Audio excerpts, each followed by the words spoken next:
Good afternoon. It's the 10th of March 2024 and the Irish people have rejected the 39th and the 40th Amendments to the Irish Constitution.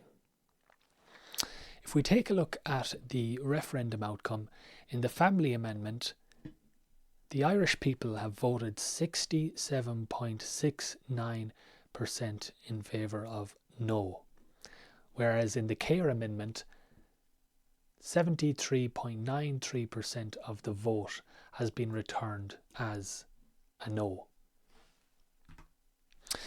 Now, in the run-up to this referendum, a number of polls were conducted, and if one was reliant on these polls as sort of getting a sense of how the Irish people were likely to vote, they would have come to a very, very different conclusion. If we take a look at the polls that were conducted, as you can see, the yes side in all of the polls had a significant lead over the no side. There were quite a number of undecided voters. However, when we look at the figures, the percentages here, for those who declared as no, these figures just pale in comparison to the referendum outcome. They just are not even in the same realm. They're not in the same, they're not in the same world. They're a different world. It's like a different question was put to the people, you know. It's just extraordinary to see the referendum outcome, considering the polls that were conducted in the run-up. Now, how is it that every major political party in Ireland seem to have such a disconnect with the will of the people that they are meant to represent, from the parties in government to the parties opposite? How come every major political party in the country, essentially, advocated for a yes vote in direct opposition to the will of the people they are representing? That is a question that's going to be discussed quite a lot over the coming months and perhaps over the coming years. However, when I look at this map, and this I suppose is where I give you my opinion on the matter, what I see here is I see the silent majority. I see the people that are not politically active. I see the people that don't want to talk to pollsters. I mean, when we look at the polls, I mean, did people change their mind and go from the yes side to the no side, or did people just say yes? In reality, they were actually voting no. Did they just say yes because it was, I suppose, easier to say it to a pollster? What were the factors involved in this kind of thing? I mean, it's just extraordinary. I see the silent majority. I see people that are not, politically active, who don't really care about politics either until a question is put to them, or until they have to look at, electing a candidate or something like that. They don't really. Politics is not a big factor in their life until, I suppose, they have to make a decision. So that is what I see here. In terms of the, in terms of the polling, again, we're going back to polling here now, which we've already been, listen, don't trust Irish people and polls. I think that's a safe assumption, with regards to what we've seen here. Do not trust Irish people and polls, because the Irish people cannot be trusted with polls. We've seen that. But when we look at the polls for the preferences of the Irish people with regards to their party of choice,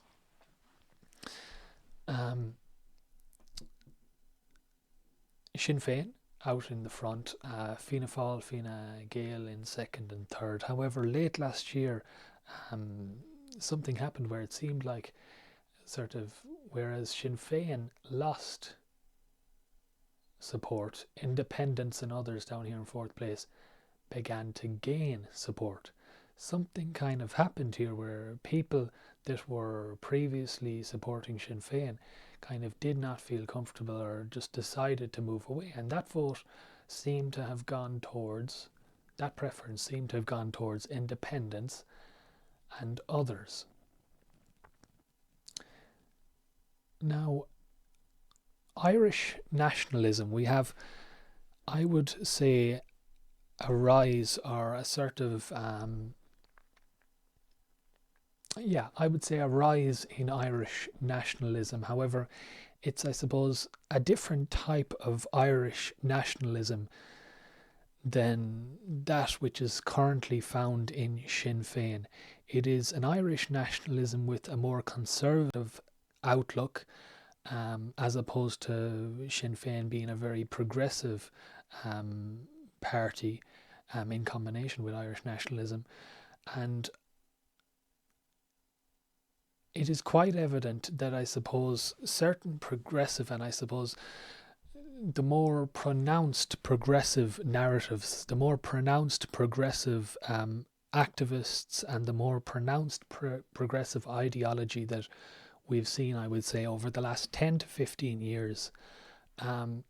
In the last, I would say, maybe 5 years, has showed signs of stagnation. And in conjunction with that stagnation here in Ireland, I would say that we are seeing a rise in a more conservative nationalism, and indeed there's a sort of a movement being built around that perspective. So and how much that has to play with this vote is very, very unclear. However, I do see, when we look at this here, I do see a conservative outlook on at least these topics. It would lead me to believe that the Irish people, in large part, have not kind of entirely committed to progressivism. They have a combination of conservative and progressive viewpoints, and that may depend on the topic. It might depend on the question that's put forth to them, and it's just an extraordinary result to see. And how the pollsters got it so wrong, I don't know. It's just very it's just extraordinary to see. And indeed, yesterday and the day before, people were surprised by, I would say, the outcome of this. Even people that were going to vote no, I would say, were taken back by the overwhelming victory. This was an overwhelming victory for the no side. And I think a lot of people were taken back by the strength of the no side, when every political party, NGOs, were completely, I would say, and if not completely, the near majority of just apparatus were just stacked in favour of yes, and the no side was victorious. And I don't really have anything else to say at present. However, if I do, I'll fill you in again, and I'll leave it here for this video anyway. Thanks very much.